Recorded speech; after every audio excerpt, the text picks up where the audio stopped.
Alright, folks.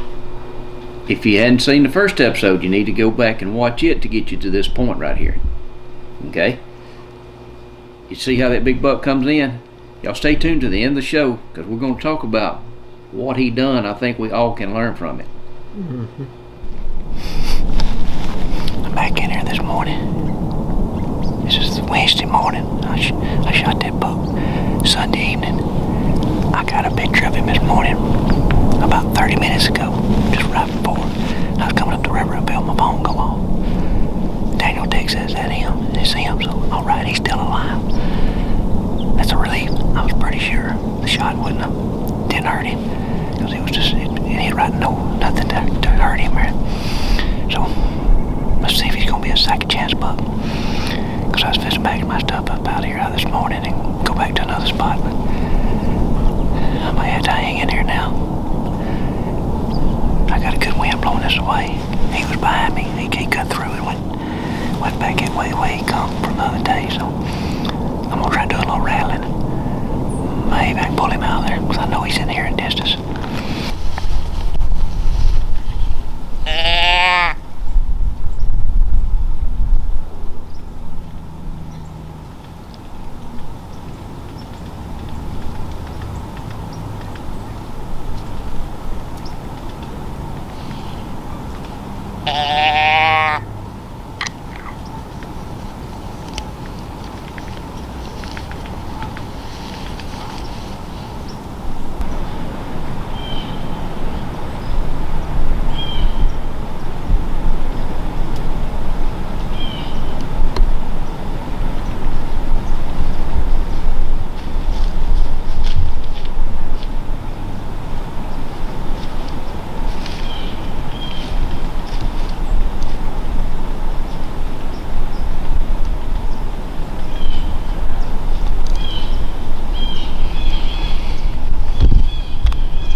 logs, wasn't it?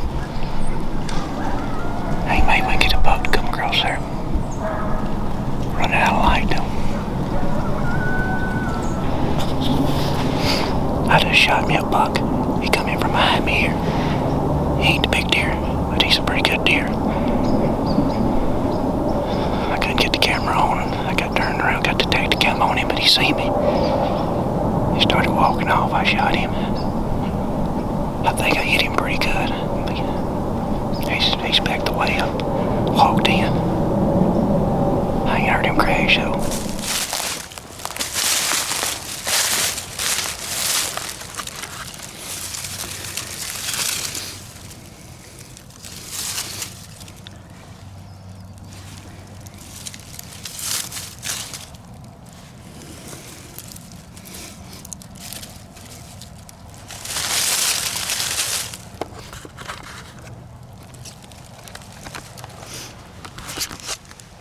I got good blood on there here.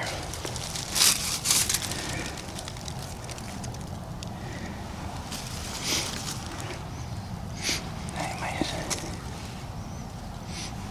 may be good though. Like I said, there's good blood on there.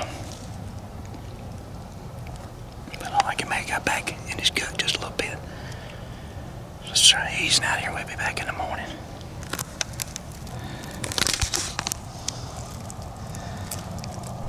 Alright, y'all, I'm back in here the next morning. After I shot that deer, I was sort of waiting to let the sun get up a little bit. But he was standing right here.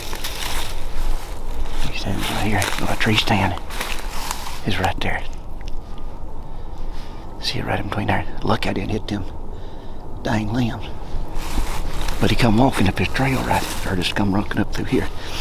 And I didn't hear him until he got right here on me. And he crossed these logs. When he crossed these logs, I couldn't get my dang release on the string. When I heard him coming, and I seen he was a good buck, man, I kept trying to get the string, release on the string. I could never do it. And I finally got it on it, and when he come around this tree, I got stood up. And I knew I couldn't get the camera on it because he just popped up on me too quick. That's one thing I had to say about self-filming. Don't let a good deer get away and try to get him on film. I don't know how big he is. I could tell he had a good set of horns on him. I don't know if he was a big deer. I didn't think he was. I couldn't tell. Because I'm talking about he popped up on me so quick, and it was getting sort of late too.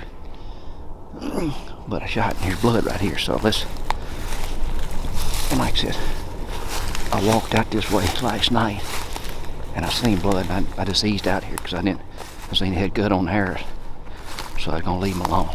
But went this way up through here, so let's see what we can find. There's a little bit of blood right there. See right there. There's blood right here. See right there.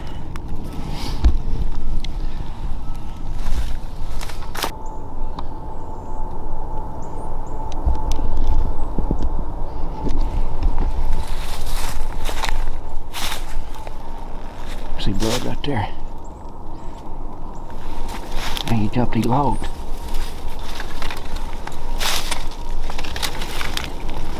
Oh man, there he is right there. Dang, look at him.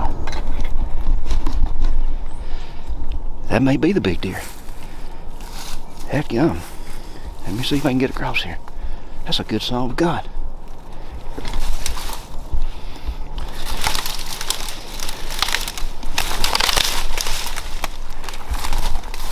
I see him. Hell, that's a big deer. No, man. Look at here, look at here.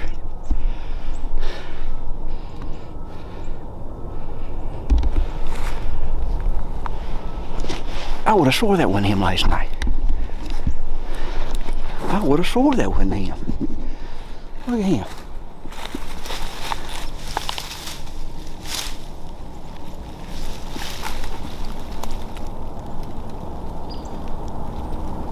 It may not be him, because that other side there. I have to go back on the video and look to see. Because he's broke on that side. I don't think that is the big deer. It's not. It's not. He's a good solid gun though. Because I can see that other side. That's a big old deer.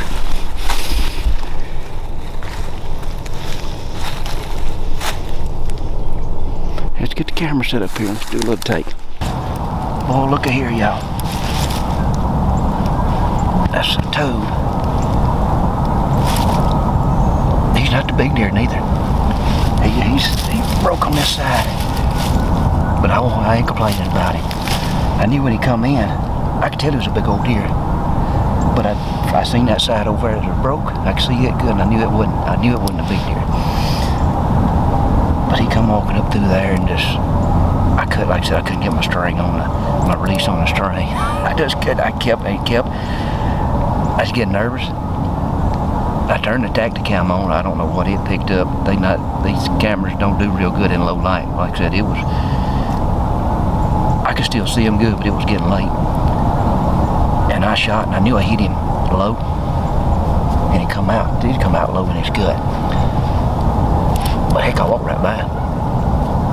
I knew I heard him just stop, and I thought he was right yonder, but I turned 20 yards from there and went out last night. That's why you come for Iowa for, y'all. These tags are high. There's no doubt they're the highest deer tags in the country for a white-tailed deer. But there's a reason. Because they let a limited number of people, it'll be 2 to 4 years before I could ever even come back in here. It ain't a place that I can come every year. But another thing, November the 18th was yesterday. That was the day 4 years ago I killed that big deer. And killed it with the same, I killed both these deer, y'all, with the same arrow. That's what's special. That's a Wacom broadhead, a Eastern Axis. That same arrow 4 years ago killed that other big Iowa buck I killed. Or they're probably by far the 2 biggest bucks I've killed with a bow. But, hey, chasing rut, y'all. November the 18th, like I said, that's just a magic day up here for me. Let's get him out, pack him up, and get him out of here. Let's go to the next day. Probably go home for a little bit now, but let's go get ready to go further south. We'll hunt Arkansas a little later here around Thanksgiving, because the usually rut's pretty good for Thanksgiving, the 1st of December, and then we'll hunt Mississippi around Christmas. That's why I say just keep chasing that rut down. That's a nice deer. That's a nice buck. So, get back and start working on getting him cut up and get out of here. Alright, I'm getting my pack.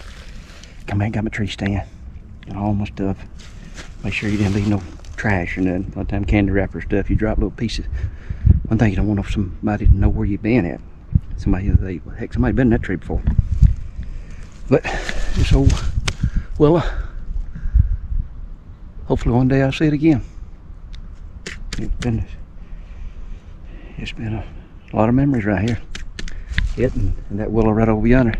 You can see that right there by itself. That's where I shot at him first. But he come out around through here. That's what I just had to play the wind. Them big deer, the wind is the most important thing. When they get up on their feet, most time they're walking with their nose in the wind. And last night he was side coming around perpendicular. I was just lucky I was below him. I was downwind of it, and he come right behind me. But hey, y'all, another thing so valuable, just kind of hunting, is these cell phone cameras. I put this out the day I got here.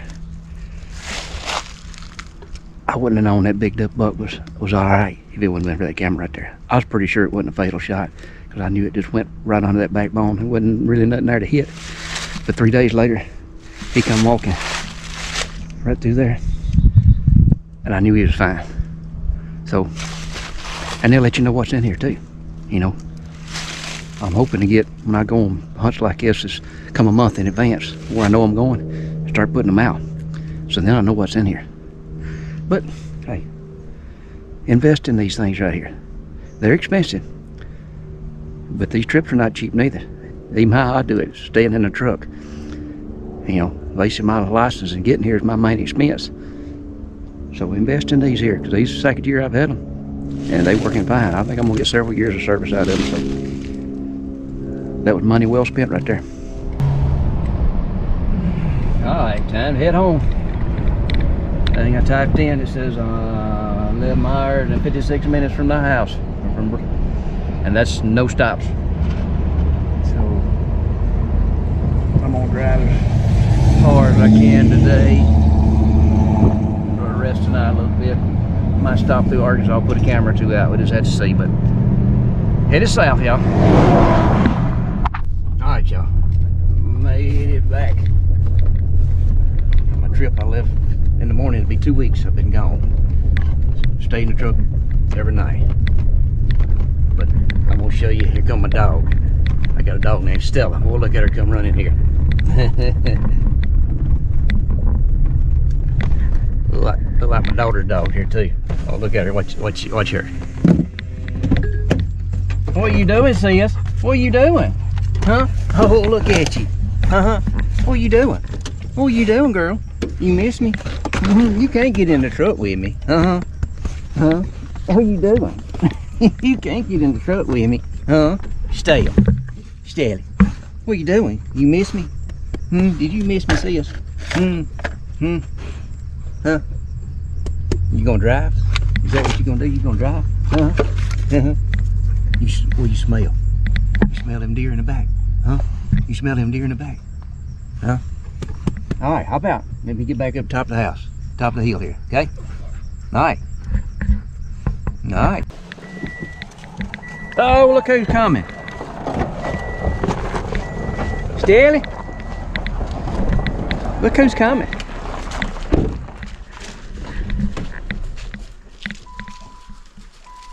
Daddy. Did you know I was coming or something? Huh? Oh, look at Mama. Miss me over 2 week time, don't you? I miss Mama a little bit too. A little bit. little bit. Alright, got one last thing before I close this thing out here. My arrow. Oh, lucky arrow. I'm finna put it back in this place. And maybe, I don't know how long it'll be before I draw it again, but that's what I done last time. It sat there for 4 years. But that one arrow, it shot 2 150-inch deer. I bet there's not very many arrows out there that's done that. Another question I got for you. Leave in comments. How many of y'all has hunted Iowa? And how many of y'all has not hunted Iowa, but you want to hunt Iowa? I'm just curious to know how many viewers out there has hunted Iowa and how many that want to hunt it. So, like I said, I'm going to put it right back. That's the old deer I killed 4 years ago. I'll put it back in the horns on it and let it sit there till next time. Maybe there'll be another next time. All right, we seen what that big buck done. The time code showed it was 40 minutes before he busted me. And where that big buck come out wasn't 20 yards above that wind. So one thing I've learned from it, we've been sitting there talking about it, pay attention to the wind, y'all. Yeah. Just because you've got a good wind, don't mean he's got a good wind. Right. That deer, because that wind's gonna be up his butt. You know, that's a bad wind for him. Yeah. So you think he's gonna come up through there? A disadvantage to him. No. That's right. So, you know, we sort of I've been making comments to folks and saying, hey, when you go to town for a reason, don't you? Yeah. So that buck. Yeah. He's got plenty of reasons to get up for certain conditions. That's right. He's going to check a scrape. He's going to feed, and but he's going with a good wind. Right. You know, so, you know, pay attention to wind, and just because you got a good wind, he doesn't. Make sure he's got a good wind too, and you try skewing to the side just a little bit, or it's missing him. Mm-hmm. Like I said, it didn't miss him much at all. Yep. And when he come up through there in 45 and turned away from me, I feel like after thinking back, that wind was blowing the way he went. Yep. I think that's why he turned right there. He turned into the wind. Because he'd have come stand around that edge right there, he was going to be 45 in the wind. So I think he turned right back into it. No. But the picture, we've looked at the picture, and tonight, you know, we kept thinking, well, that picture may be, after I got home and looked at it on a bigger screen, we got thinking, dang, that might have been a different deer. But we looked at it a while ago, yeah. And what'd you think? I think it's the same deer. You know, 'cause we kept seeing a G5 on the left side. Yeah. And the big deer didn't have a G5. His was broke. Yep. But when we looked at it tonight, Dan, like, that's him. That's his eye guards. Yeah, that's his brow tine on that left side. You know, we're just barely seeing a little bit of it, and it looks like a G5 because So- you can see that little sticker on his left G2, which is Yeah. the exact same as the one you had shot at. Yeah. So, I personally, I think it's the same deer. Y'all leave some comments and see what y'all, you know, we want to know what y'all think. What if y'all think it's the same deer, or if it's a different deer? I say it's the same deer. You're kind of on the fence about it. Well, I just know I've hunted a lot in my lifetime. I ain't seen very many deer that's got 5 points up on the side. Right. You know, and it's sort of coincidental. We killed one, and there's one here, and then if we think we got a picture of another, and there've been 3 of them in there. Yeah. You know, so. But after he said, I knew that you could see that G5. Mm-hmm. He said, that's the eye guard. Well, you get looking at that, probably is the eye guard because it's right in the right spot for it to be the eye guard. Yeah, it is. So, hey, hope you enjoyed it. Hey, give us a like if you like the show. Leave us a comment if you want to know anything. If you you know. Any questions? Yeah, any questions, any suggestions of what you want us to show or explain? Right. Hey, leave it. Yep. Hope you enjoyed it. Hey, we got another good show coming up next week, so y'all stay tuned. Hey, brother. Look at that, dude. That's all. Let me look at that. Look at that fire.